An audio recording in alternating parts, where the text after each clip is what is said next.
John Rolfe, Monkey Business, Swinging Through the Wall Street Jungle.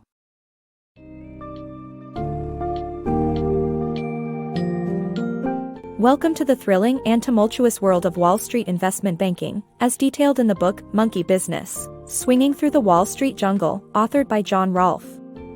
This intriguing book highlights the clearly defined hierarchy in investment banking, from the entry-level analysts and associates to the upper echelons of vice presidents, senior vice presidents, and managing directors.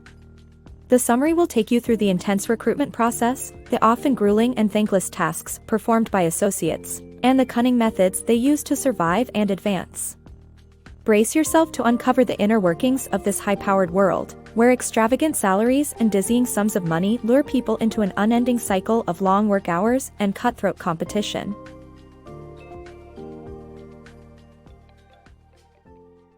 Inside the world of Wall Street investment banking.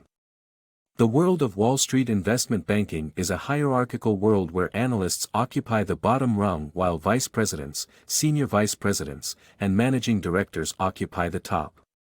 Naturally, the industry is fueled by greed, as business schools indoctrinate their students to crave the glories of a career in investment banking.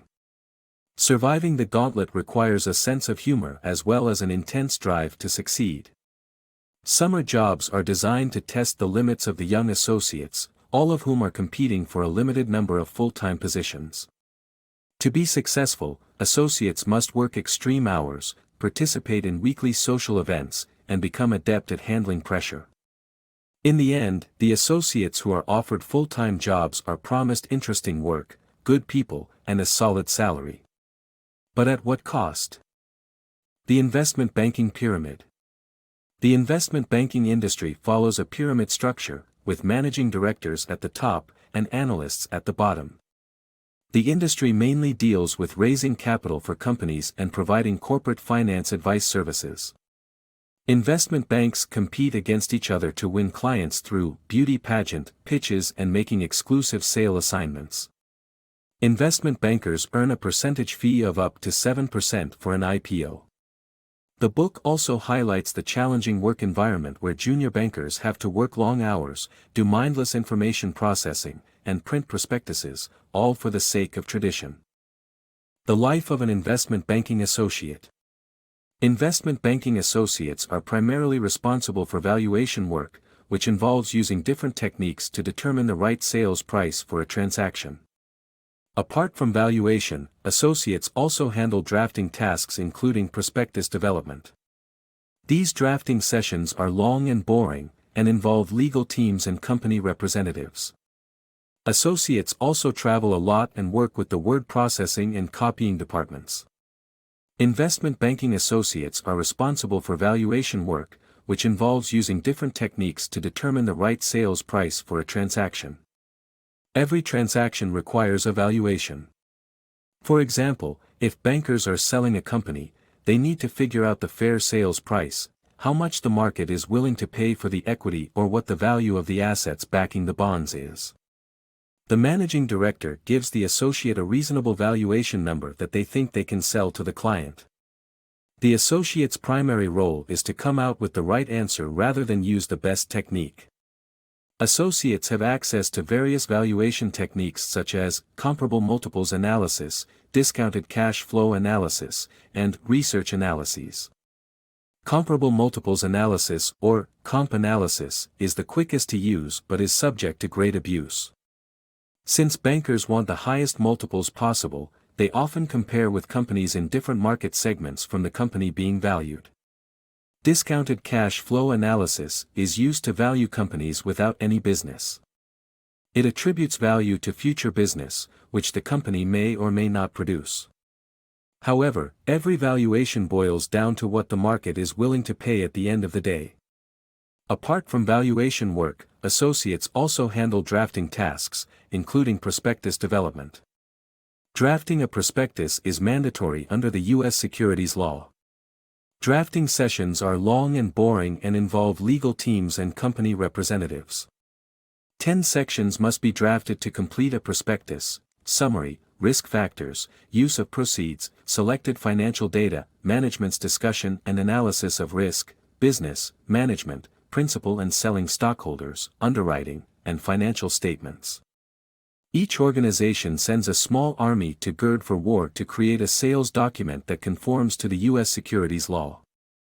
The entire drafting session takes 5 to 10 full working days, and the associate must attend all the sessions, quietly waiting for the senior banker to say to do something and make sure the document conforms to the bank's format.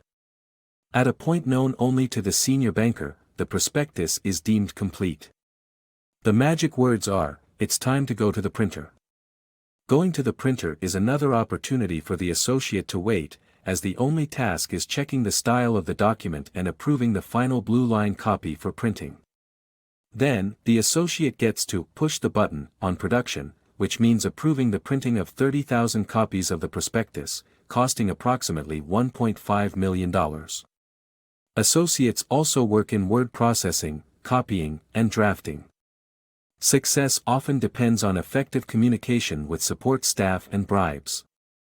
The first two require the associate to deal with the urgent, often unreasonable needs of managing directors, senior vice presidents, and vice presidents. They play the liaison with the word processing and copying departments to ensure that everything is in order. Drafting is a major element in the prospectus development process, and the importance of this task is only matched by the tedium required to complete it. Drafting sessions are slow, painful, and excruciatingly boring. The life of an investment banking associate is not just confined to a desk. Associates also travel a lot, visiting exotic locations but seldom seeing them in reality. A European road show can start in New York, go to London for a morning meeting, fly to Paris for a lunch meeting, and then fly home to New York, all within a 24-hour period. Domestic travel is as aggressive, and an associate can accumulate 250,000 frequent flyer miles in a year. It is not uncommon for a client company to be located in a city the associate did not know existed prior to landing at its airport. In conclusion, the life of an investment banking associate is not just about crunching numbers or drafting prospectuses. It involves dealing with multiple aspects of a transaction, working with different departments, and traveling frequently. It can be an arduous task, and one that can lead to an epiphany about one's life's true purpose outside the office. The allure of money. Investment banking associates endure the downside of their jobs for the promise of high pay and bonuses. DLJ, for example, pays associates over $200,000 in their first year, with bonuses paid out later to maintain their reputation for top compensation. Despite this, associates still compare their earnings to those of their peers.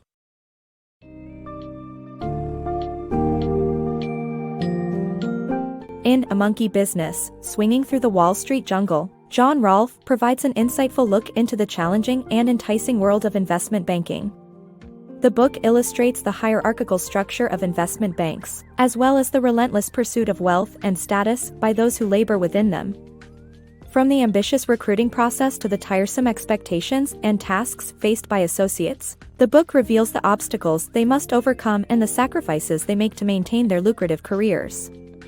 Rolfe further explores the strategies used to raise capital and ensure continued growth, giving readers an understanding of the crucial factors that drive the decision-making process in investment banking. As the curtain falls on Rolfe's engrossing account, readers are left with a deeper appreciation of the highs and lows of those who chase fortune and power within the Wall Street jungle.